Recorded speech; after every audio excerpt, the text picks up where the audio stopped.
masih parah. Nah kalau udah meningkat ke level lanjut, Islam mulai menggariskan. Contoh ya, kalau sudah kriminal kayak selingkuh dan segala macam ya. Maka kalau sudah melihat itu terjadi, atau kemungkinan itu sudah mulai terjadi, kalau bagi laki-laki ya, pertama dia harus ngomong sama istrinya, menasehati.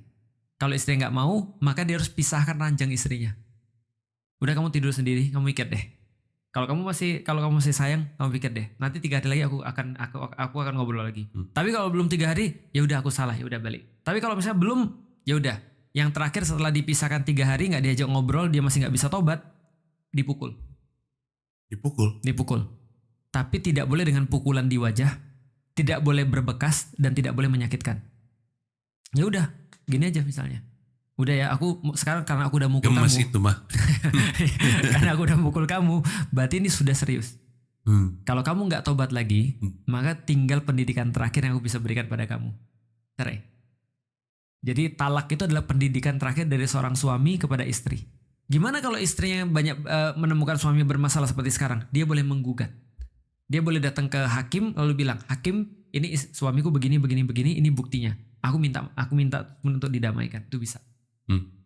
Tadi ada sebuah topik yang bukan sebuah topik. Kita nyentuh satu cerita yang jadi pengen ditanyain juga. Dalam Islam, apa hukumnya ketika terjadi perzinahan oleh salah satunya? Entah itu pasangan perempuannya atau pasangan lakinya. Apakah itu sesuatu yang dalam Islam ini udah nggak bisa diselamatin sih? Mending udahan. Atau ada mediasinya atau ada kayak tahap-tahapnya gitu? Bahkan tidak ke situ sih, karena kalau dia sudah menikah dan dia zina kan kena rajam. Oh iya. Hilang tuh nyawanya tuh, udah nggak bisa lagi untuk baikan. Udah kelar ya. Udah kelar. Udah habis putus. Udah habis. Nah kalau untuk sekarang kan karena nggak ada hukumnya, baru aku banyak menemukan kayak gitu karena belum ada hukum rajamnya kan ya.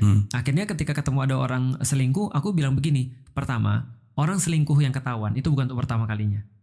Itu yang pertama tuh. Yang kedua, orang selingkuh itu sulit banget untuk kembali. Karena kan ada 3 sekawan kan katanya yang sulit banget untuk kembali. Sex, drugs, crime. Karena satu crime akan leads to another crime. 3 sekawan lucu. Memang ada drugs, crime, and sex. Kalau sudah 2 ada pada seseorang, biasanya ada 3-nya tuh. Kalau ada 1, biasanya ada 2-nya. Lengkap lah, ujung-ujungnya lengkap. Betul. Nah artinya ketika kita lihat ada orang yang terus kemudian misalnya dia berselingkuh, apalagi bukan yang pertama gitu kan ya, itu seringkali akan kembali lagi. Dan problemnya kalau misalnya pun mau diperbaiki itu perlu banyak sekali effort kita. Contoh ya, ada beberapa orang yang ketika minta saran, Ustadz ini selingkuh, suamiku selalu selingkuh tapi dia katanya mau bertobat. Aku bilang oke, yang pertama bawa dia ke psikolog. Coba tes secara kejiwaan, ini ada masalah nggak sih pada diri dia.